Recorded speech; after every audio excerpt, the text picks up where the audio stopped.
Un siècle de feu entre deux royaumes. Imaginez une guerre si longue, que plusieurs générations y sont nées, y ont combattu, y sont mortes sans jamais voir la paix. Imaginez deux royaumes, deux couronnes, deux visions du monde, liées par le sang, mais ennemis par le pouvoir. Pendant 116 ans, de 1337 à 1453, la France et l'Angleterre s'affrontèrent sans relâche dans un conflit titanesque que l'histoire a retenu sous un nom mythique, la guerre de 100 ans. Ce n'est pas une guerre, mais une succession de tragédies, de trahisons, de victoires éclatantes et de défaites cuisantes. C'est l'histoire d'un royaume déchiré, de rois en quête de légitimité, de peuples martyrisés, de cités brûlées, de chevaliers tombés, et d'une jeune paysanne qui a changé le cours du destin à elle seule.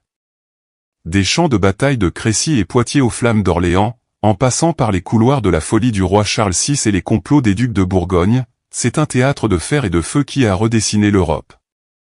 Cette guerre a vu naître l'identité nationale, transformer les règles de la guerre, et faire surgir des héros légendaires. Alors, accrochez-vous.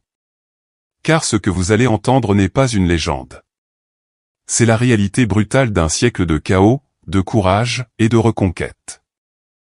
Tout commence en 1328, à la mort du roi de France Charles IV, dernier fils de Philippe le Bel. Aucun héritier mâle direct n'est en vie. La couronne est donc remise entre les mains de ses proches, mais lesquels? En France, les grands du royaume invoquent une vieille règle, la loi salique, qui interdit aux femmes et à leurs descendants de prétendre au trône. C'est ainsi que Philippe de Valois, cousin de Charles IV, devient roi sous le nom de Philippe VI. Mais en Angleterre, un autre prétendant se lève, Édouard III, roi d'Angleterre, et petit-fils de Philippe le Bel par sa mère, Isabelle de France. Il revendique ses droits à la couronne française, s'appuyant sur sa lignée directe. Une crise de succession est née et une mèche allumée. Cette querelle dynastique n'est que la surface. En vérité, les tensions sont profondes et anciennes. L'Angleterre possède des terres en France, notamment l'Aquitaine, héritée depuis le mariage d'Aliénor d'Aquitaine et Henri II Plantagenet. Les rois de France veulent en finir avec cette présence étrangère sur leur sol. Les Anglais refusent de se soumettre aux lois du roi de France. Rancune, jalousie et ambition se mêlent aux droits héréditaires. En 1337, Édouard III va plus loin, il revendique officiellement la couronne de France et fait broder les fleurs de lys sur son blason. Le point de non-retour est atteint. Deux couronnes, deux visions de la souveraineté, deux nations en construction, s'apprêtent à entrer en guerre pour un siècle. La guerre est déclarée, et les premiers coups frappent fort. En 1340, Édouard III se proclame roi de France et d'Angleterre. Un défi direct à Philippe VI, désormais perçu comme un usurpateur. Ce conflit n'est pas seulement une guerre de succession, mais une guerre de prestige, de domination et de commerce. La France, avec sa richesse agricole, et l'Angleterre, puissance maritime en plein essor, s'opposent dans une lutte d'influence totale. En 1346, le roi Édouard débarque en Normandie avec une armée redoutable, disciplinée et mieux équipée. Il mène une chevauchée destructrice à travers le nord de la France, pillant et incendiant tout sur son passage. Face à lui, Philippe VI réagit tardivement. Il rassemble ses troupes, mais la noblesse française, trop sûre d'elle, sous-estime son adversaire.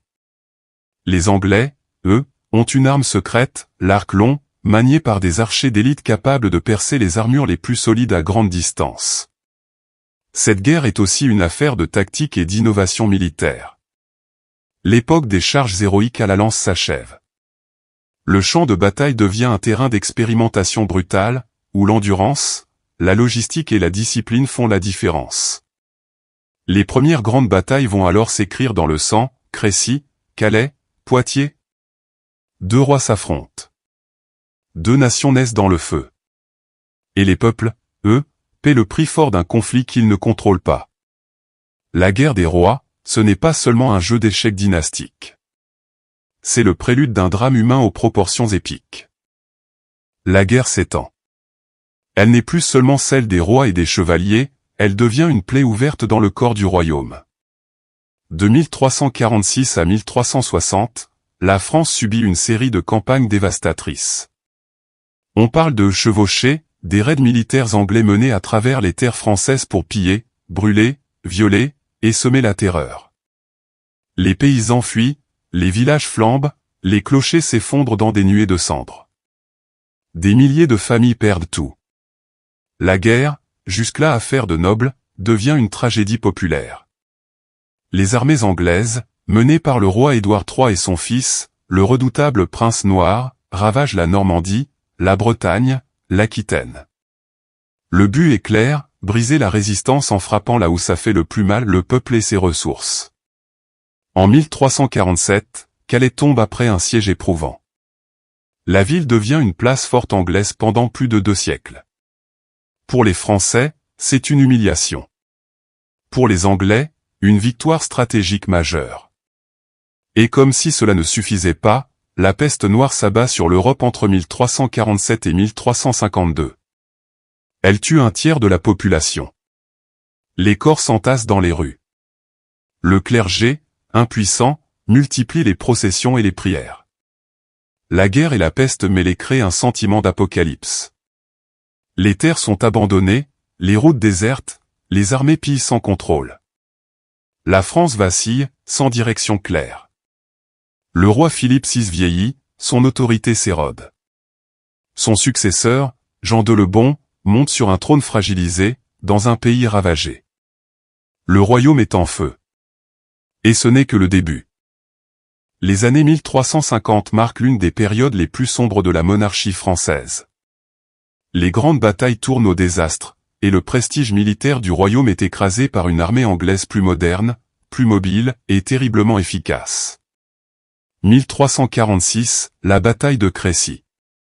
Philippe VI affronte Édouard III en Picardie. Les Français, confiants, chargent à plusieurs reprises, mais les archers anglais, armés d'arcs longs, fauchent les chevaliers comme des épis de blé. Le terrain, mal choisi, la tactique dépassée, la pluie, tout joue contre la chevalerie française. Résultat, une défaite cinglante, où l'élite militaire est décimée. Le roi de Bohême, allié de la France, meurt en combattant aveugle, tenant les rênes de ses compagnons pour être conduit au combat. Une image aussi noble que tragique. 1356, la bataille de Poitiers. Cette fois, c'est Jean de Le Bon, successeur de Philippe VI, qui mène l'armée. Il veut venger Crécy, restaurer l'honneur. Mais il tombe dans le même piège. Le prince noir, fils d'Édouard III, attire les Français dans un terrain défavorable. Les charges lourdes échouent face aux archers et aux fantassins bien coordonnés. Le désastre est total, Jean II est capturé, ainsi que son fils. La France se retrouve sans roi. Les Anglais triomphent, humilient la noblesse et réclament une rançon colossale. Pour les Français, c'est un choc national. L'idée d'une monarchie invincible s'effondre. Le peuple souffre, la noblesse est en déroute, les caisses sont vides. Dans l'ombre, le royaume d'Angleterre paraît invincible, mais cette domination ne durera pas éternellement.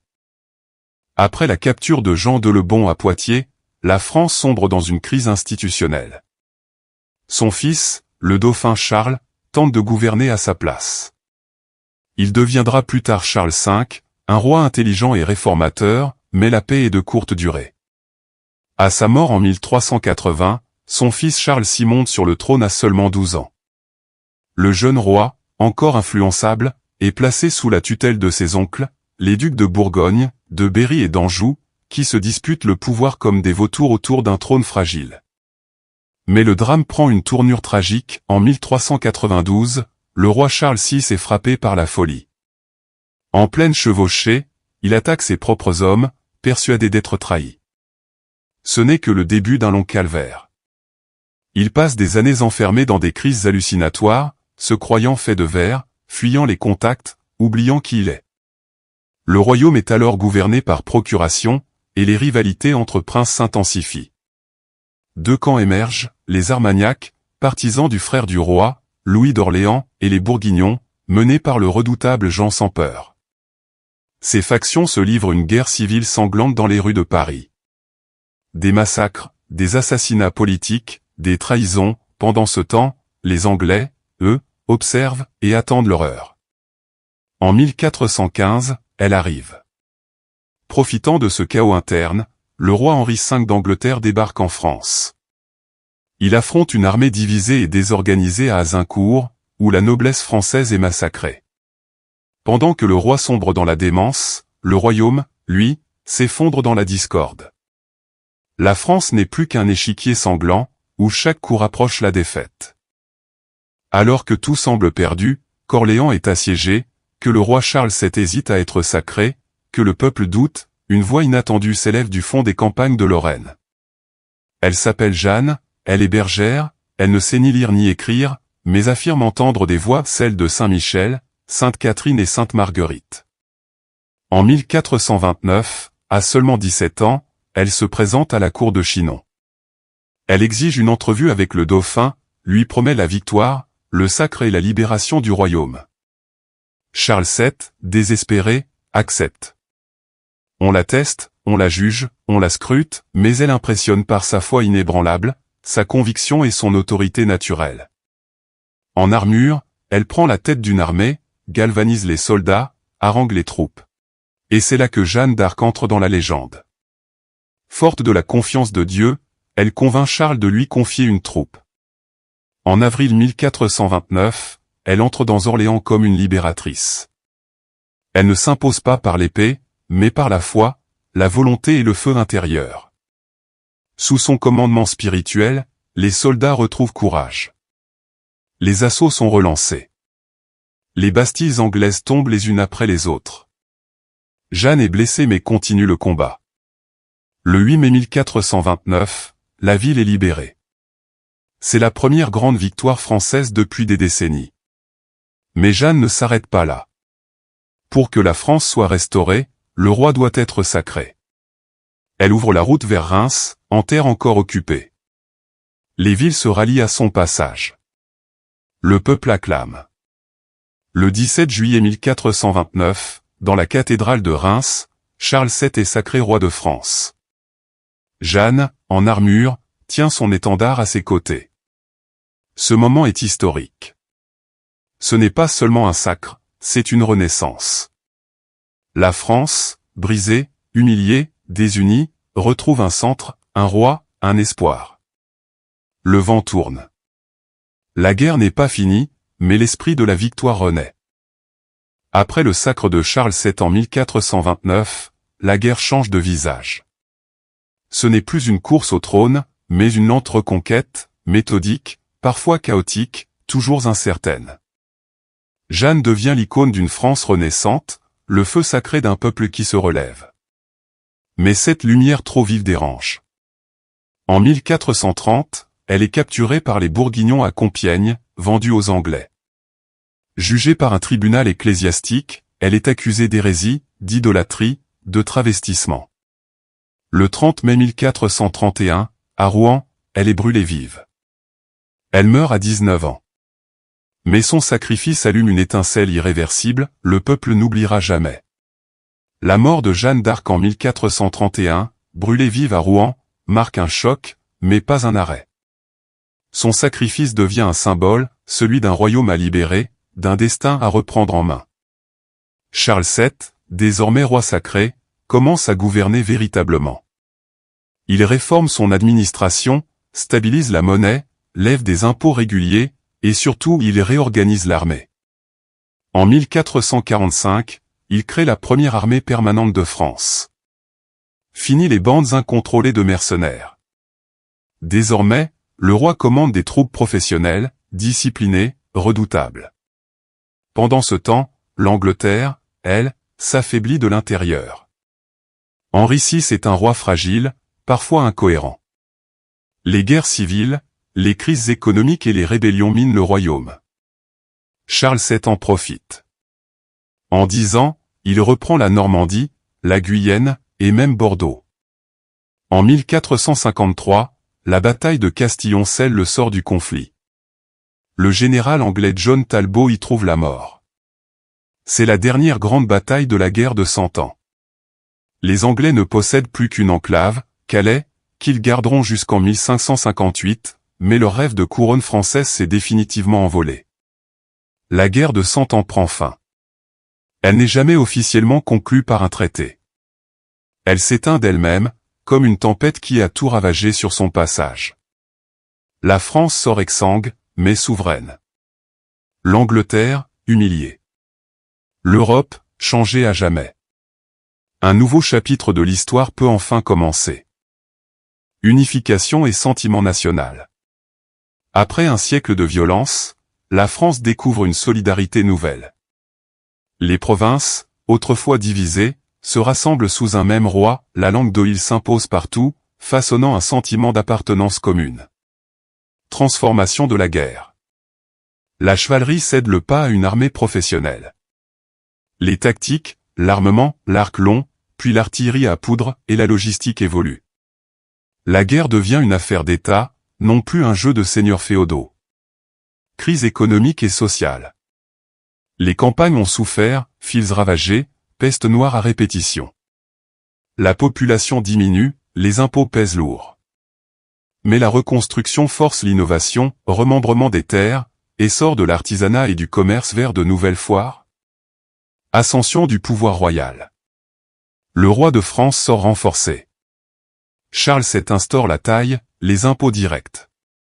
Il centralise l'administration à Paris, réduit l'indépendance des seigneurs et prépare la monarchie absolue naissante. Influence culturelle.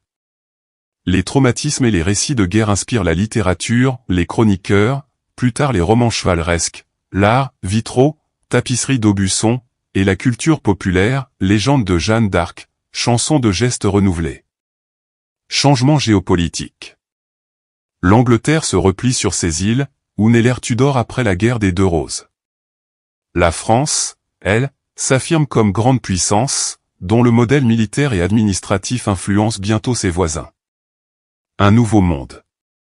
La guerre de 100 ans a été une épreuve atroce, mais elle a aussi été un moteur de transformation. Elle fait émerger un État-nation moderne, une armée royale, une culture commune. Dans les cendres de cette guerre, la France renaît, prête à écrire de nouveaux chapitres, la Renaissance, les grandes découvertes, l'âge classique. Mais ce premier grand conflit moderne a définitivement changé la face de l'Europe. La guerre de 100 ans n'est pas qu'un conflit oublié dans les brumes médiévales. Elle est la matrice de la France moderne, l'épreuve qui a façonné un royaume, un peuple, une identité. Derrière les batailles de Crécy, Poitiers, Azincourt, derrière les noms de Philippe VI, Édouard III, Charles VII ou Jeanne d'Arc, il y a des familles déplacées, des villages disparus, des héros anonymes, des prières dans la nuit, des reconstructions silencieuses. Il aura fallu plus d'un siècle de souffrance, de luttes intestines et de résilience pour qu'émerge, lentement, une France unie, centralisée, debout. Et si l'Angleterre a reculé, elle aussi en est sortie changée, repliée sur elle-même mais en marche vers un autre destin. Cette guerre, qui commence par une querelle de couronne, se termine en révolution silencieuse des peuples, en transformation du pouvoir royal, en affirmation d'un sentiment national encore jeune mais irréversible. Car au fond, la guerre de 100 ans nous rappelle ceci. Il n'y a pas de nation sans douleur. Pas de paix sans mémoire. Pas de futur sans ceux qui ont résisté, tenu bon, et rallumé la flamme. Merci d'avoir suivi cette épopée historique jusqu'au bout. Si cette vidéo vous a appris quelque chose, likez, partagez et abonnez-vous à la chaîne L'Histoire de France et d'ailleurs pour découvrir d'autres récits, d'autres conflits, d'autres figures marquantes. Et vous, que retenez-vous de ce siècle de feu? Dites-le nous en commentaire. À très bientôt, pour une nouvelle page de l'histoire.